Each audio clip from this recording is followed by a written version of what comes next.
Hello, Amaryllis. You have died.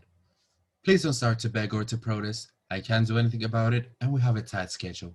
This is your last judgment, and we'll go over your life to decide if you get a good afterlife or a bad one. Understood? But how will you judge me?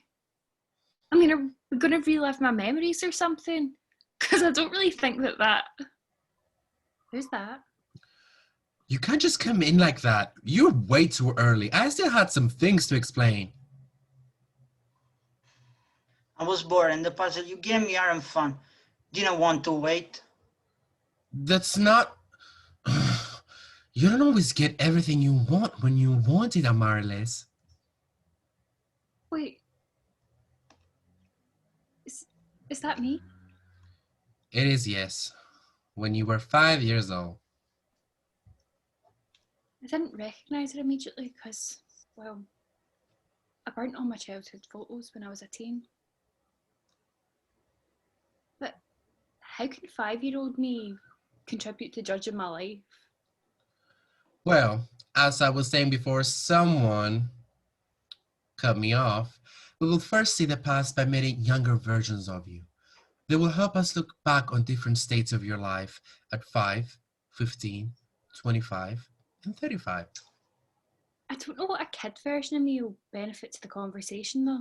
Stop being hard-headed, will you? You need to reflect. How do you remember being at 5? This is still boring. Annoying. I'm hungry.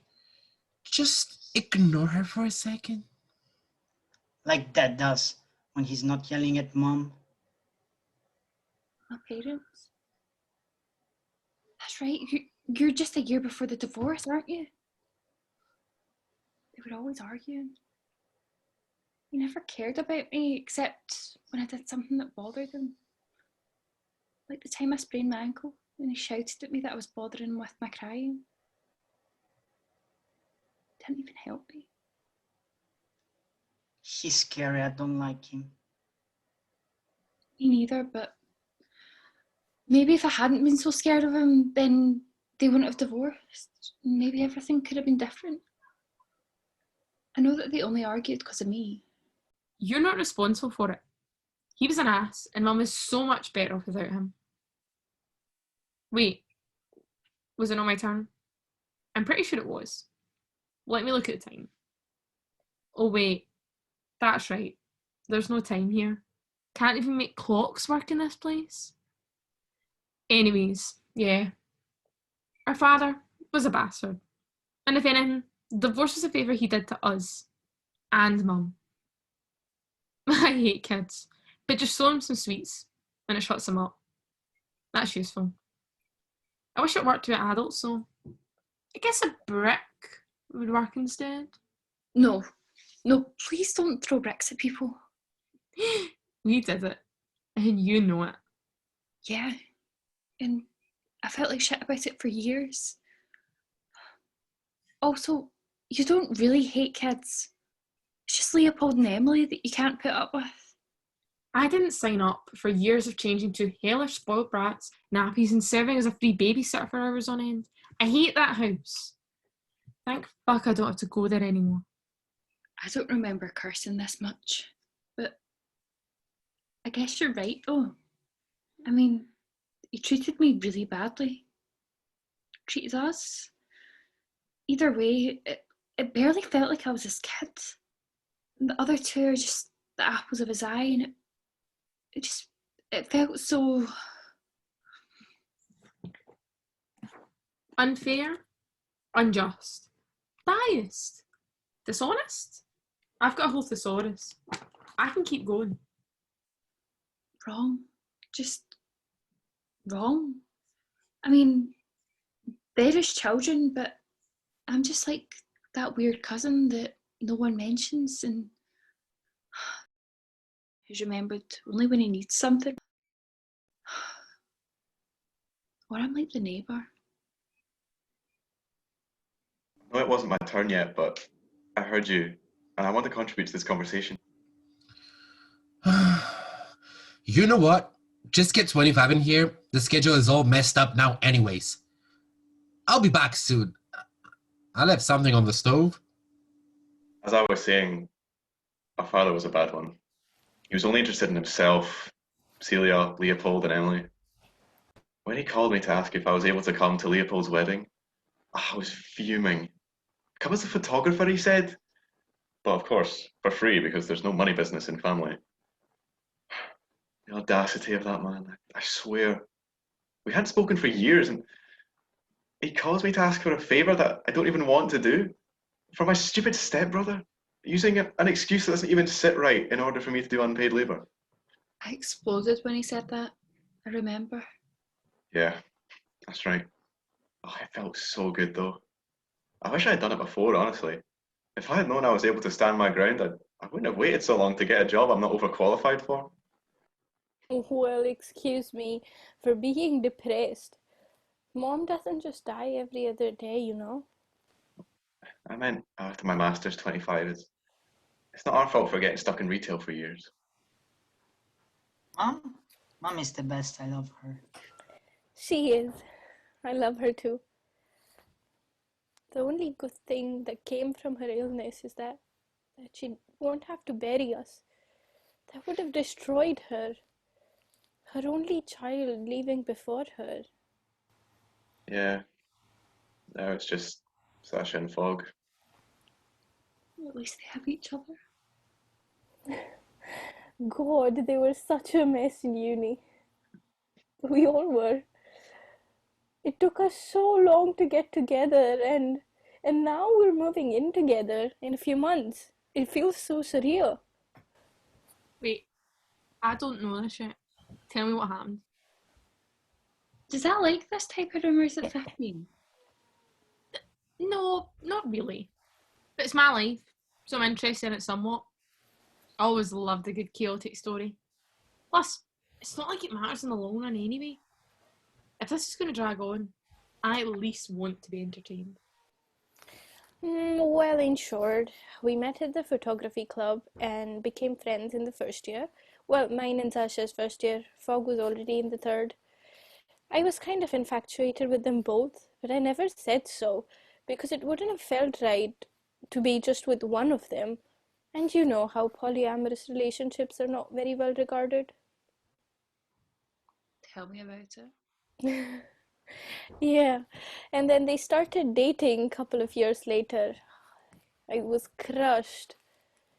And then mom passed away, and I just disconnected from everyone I knew for like a year. I only learned about it a year later. But they broke up, and Sasha went overseas for his placement year. When he came back, he had a party with some friends and he invited me. The worst of the grief and the depression was behind me by then. I mean, it was still bad, but fuck, I'm gonna start crying. I'm so sorry. It's just a lot. Okay, it's okay. I'll take it from here. You don't have to. Well, basically, we got really drunk. And when Sasha started talking to us about his relationship with Fog, we admitted to liking both of them. Then we probably passed out, but Sasha brought it up again the next morning. He told Fog because he knew they had had a poly relationship before, and they somewhat deserved to know because Sasha liked us too, and Fog still as well. So yeah, we talked out for a while, and then shortly after we became a throuple. We're basically married in all ways but legal now. And we've been living together for the past 20 years. And we've adopted one, then 2 dogs. Puppies.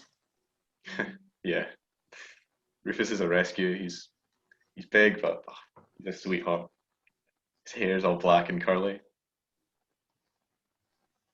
Like a sheep. Yeah, like a sheep. He loved to cuddle up on the bed with us. Then we got Gabby and Cinnamon. Gabby was already 5, but she was completely untrained. I spent so long helping her get accustomed to a collar, and now she loves going on walks. She's a small beagle. Cinnamon's a bit bigger. Cinnamon's a Cocker Spaniel. Her hair is all ginger and she's very pretty. Very shy with strangers though. That's why she was in the shelter. I'd never have imagined I'd take on a responsibility like that. Well, you grew up, and once you find people you love and feel comfortable with, well, things can change. You were right. Puzzles are boring. I hope your stove burnt down your house. If you even actually live anywhere. Rude! Now, Amaryllis, please let the conversation move on. From the past, we go to the future. Sasha? Fog? Hey, sweetheart. Our job here is to tell you how you impacted the world around you. Worked? But I was just a lab technician. I didn't do much. Don't you even start. I know how you are. It's not because you didn't create something revolutionary that you didn't do anything. You impacted us, Rye. We love you so much, both of us. You really changed our lives. It's been 7 years and nothing's the same without you. Cinnamon and Gabby still run around looking for you. One time on the street, we passed by someone who was wearing the same perfume you loved, and they went crazy. Gabby passed now, and Cinnamon isn't too far off either. I don't think we'll ever be able to adopt another dog again. The house feels so empty now, so quiet. I bet. You always complained about me being loud. And the puppies. Fog still sets out a plate for you at dinner, you know? And every time they realise they do it, they start tearing up. Everything is the same, and yet so different. It's like we're somewhere we're not meant to be. It all feels so, eerie, I guess. Like that time that we snuck into a park and took pictures of the stars. Yeah, except that's a good memory. Now it feels bad because you're missing. Hope it's not like when it was just the two of you. At the start, you know. No, it's nothing similar at all. There's still all the memories we have, and you're all around us, all around home. And there's all the pictures, the ones you're in, the ones you took. We put them up everywhere. And in the kitchen, we still follow the arrangement you used for the plates and utensils and stuff, even though it never made any sense to me. It's because of the labs. You like everything to follow your organization. We know, right? Yeah. Dying at 45 wasn't in my plans, though. It wasn't enough either. It hurt a lot. We were devastated. I'll be honest, I almost thought it would end us as well. You mean, end like I did? No, they mean end a relationship. It was my fault, mostly. For the first few days after we learned about your death, I just hid away in the bedroom crying. Barely even left to go to the bathroom. Fog had to leave food at the door because I refused to let him come in. It was awful. I wasn't even conscious what I was doing most of the time. They kept trying to talk to me and I didn't hear them. It was like my head was full of cotton. And I eventually managed to get to him somehow. And he let me in, as in not just the room, but also what was happening in his mind. It was hard, but from the point where we were together, it became a bit easier. Grieving alone is not anything anyone should have to go through. I'm still so sorry for not being there when your mum passed. I really am, even more now I know how it feels. It was decades ago. It doesn't matter anymore. I'm really sorry I left you and hurt you like this. I'd give up everything to be with you again. We know, Amaryllis. Your death was an accident. You didn't choose to. You have nothing to apologize for. Fuck. Wish I could hug you right now. Me too.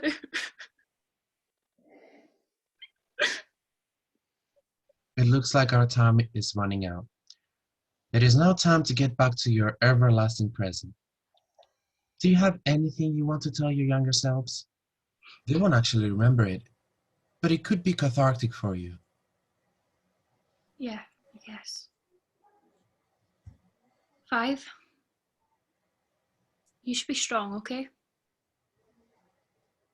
Be nice to Mum.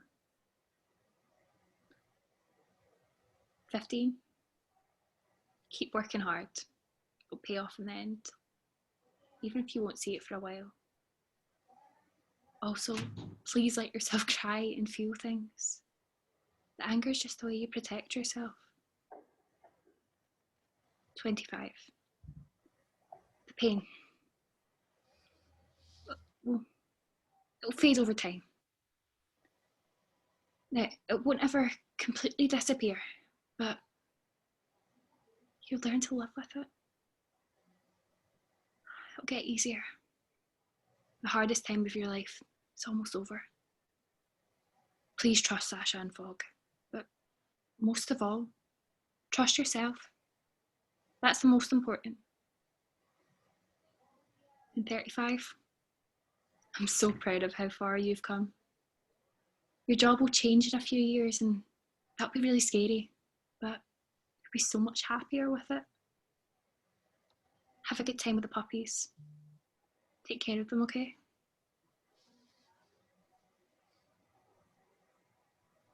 So, what happens to them after my judgment ends? Do they, die or something? They won't. Their existence carries on in yours, as they are a fraction of you, and you are them. You see, the point of this judgment isn't really for me to estimate what is fit for you. It's for you to decide what you deserve. So tell me, what do you think? Well, if it were just me, I'd say that I'm a bad person. But it's not just me. They're all here too. It is just you. What you humans tend to forget is that they're all also you. You are all that has happened to you, from birth to death. Everything in your past has made you who you are, and the good experiences count just as much as the bad ones. You're not just a line. You are POW, a stack. 5 is only 5. But 15 is also 5. 25 is 15 and 5. You are all of them. Your brain remembers what it was like to be them. And Sasha and Fog, will they remember meeting like this? No, those are just their consciences being picked out at the moment of their lives. But they're not aware it happens at all and won't change anything for them. So they won't know if I tell them goodbye and that I love them. We know you love us, sweetheart. I promise you we do. Please don't cry anymore, Rye, or I'll start to cry too. Will I get to see them in the afterlife? It will depend on which one you pick, Amaryllis. And my mum? It will also depend on which one you pick. What will the issue of your judgment be then? For all of them, of me, I'll say that I'm worthy of peace. I'm worthy of kindness. And I'm worthy of love. I pick whatever afterlife will give me that. As you wish.